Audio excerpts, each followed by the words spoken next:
বাংলাদেশ থেকে সৌদি ও মধ্যপ্রাচ্যের অন্যান্য গন্তব্যে বিমান টিকিটের দাম বৃদ্ধি নিয়ে ব্যাপক আলোচনা সমালোচনা চলছে।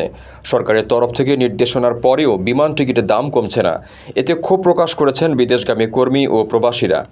রেমিটেন্স যোদ্ধাদের ঢাকায় বিশেষ ছাড়ে রেডি ফ্ল্যাট দিচ্ছে শতভাগ বিশ্বস্ত ও নির্ভরযোগ্য প্রতিষ্ঠান প্রবাসীর সিটি।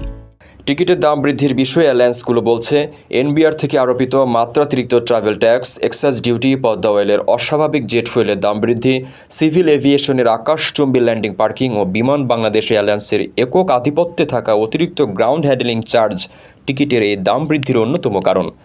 এয়ারলাইন্সগুলোর দাবি, বাংলাদেশ থেকে একটি প্লেনের টিকিটে এনবিআর থেকে যে পরিমাণ ট্রাভেল ট্যাক্স এবং এক্সাইজ ডিউটি নেয় তা দক্ষিণ এশিয়া ও মধ্যপ্রাচ্যের বিমানবন্দরের চেয়ে প্রায় 3 গুণ বেশি।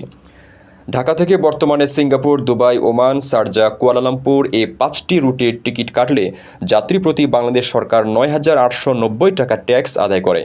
অথচ একই রুটে মালয়েশিয়া সরকার ট্যাক্স নেয় 2,568 টাকা, সিঙ্গাপুর 5,878 টাকা, ওমান 3,879 টাকা, দুবাই ও শারজা নেয় 4,332 টাকা।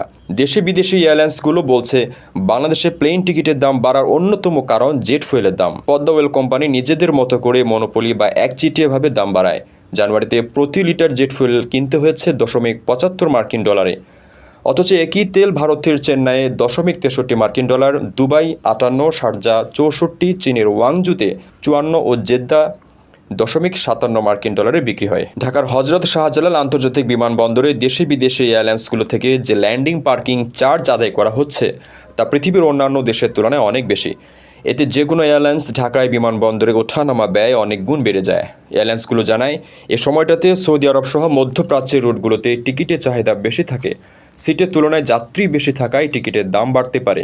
এর সাথে সরকারের ট্রাভেল ট্যাক্স বৃদ্ধি, ল্যান্ডিং চার্জ, অতিরিক্ত গ্রাউন্ড হ্যান্ডলিং চার্জও দাম বৃদ্ধির প্রভাব ফেলে।